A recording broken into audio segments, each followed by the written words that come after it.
Alright, I'm just going to cut to the chase. Mr. Krabs is an abusive manipulator who makes sure that his employees have no choice but to work for him, and I'm going to prove it. In SpongeBob's pilot, we see SpongeBob applying for the job as a fry cook at the Krusty Krab.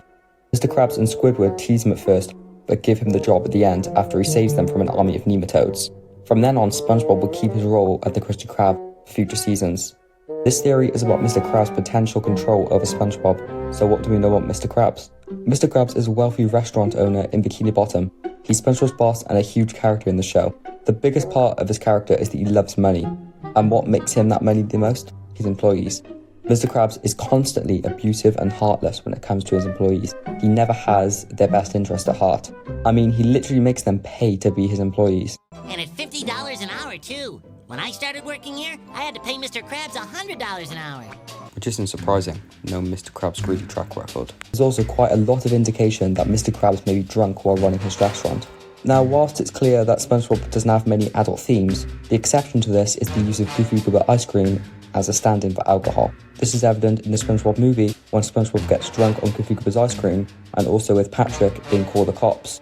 However, apart from this, we've never really seen any actual alcohol or alcohol bottles. Right?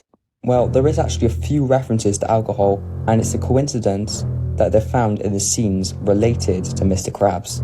In the episodes Wet Painters, when SpongeBob and Patrick first go into Mr. Krabs' house, you could see that when they look around the room, there is a few different alcohol bottles. Coincidentally, again, in the Krusty Krab training video, Mr. Krabs can be seen in a photo on his bed with a bottle of what looks to be beer next to him. And from what we know about Mr. Krabs in this scene, it seems that due to his depression from the mentioned war, a coping mechanism may have been drinking.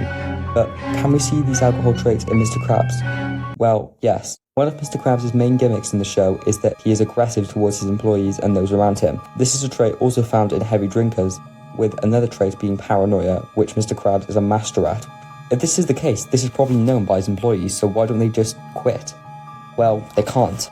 Squidward has made attempts to leave his position in the past, but any opportunity he gets vanishes almost instantly, whether that be fate or by Mr. Krabs. This is different from the episode Squid on Strike, however, where SpongeBob and Squidward go on strike with Mr. Krabs begging for them to come back and work for him at the end. This is a trait in manipulators being to use emotion to get what they want, which is what we can see with Mr. Krabs. The episode then finishes when SpongeBob dismantles the Krusty Krab following Squidward's orders, to which Mr. Krabs says this: "In order to pay off these damages, you two are gonna work for me forever!"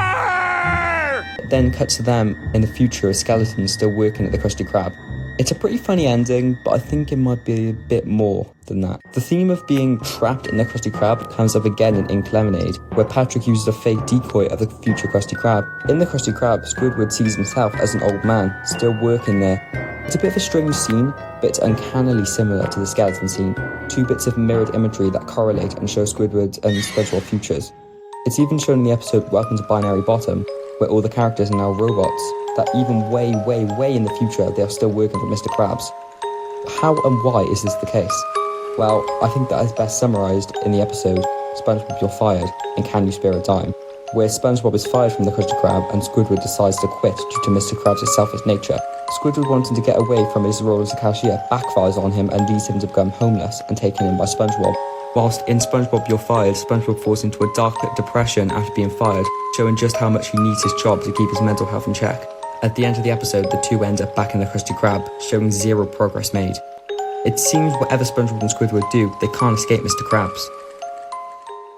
In SpongeBob, You're Fired though, after the restaurant managers notice how good SpongeBob's food creations are, all attempt to kidnap him for their own selfish needs, just like Mr. Krabs. SpongeBob even questions if this is legal, whilst also being the same guy who lets his boss abuse his snail for ends and even steal from him. But why does SpongeBob just let Krabs walk all over him? Well, whilst also admiring Mr. Krabs, he's seen constantly fearing him, with a good example of this being when SpongeBob is late for the first time, and this is the scene that follows.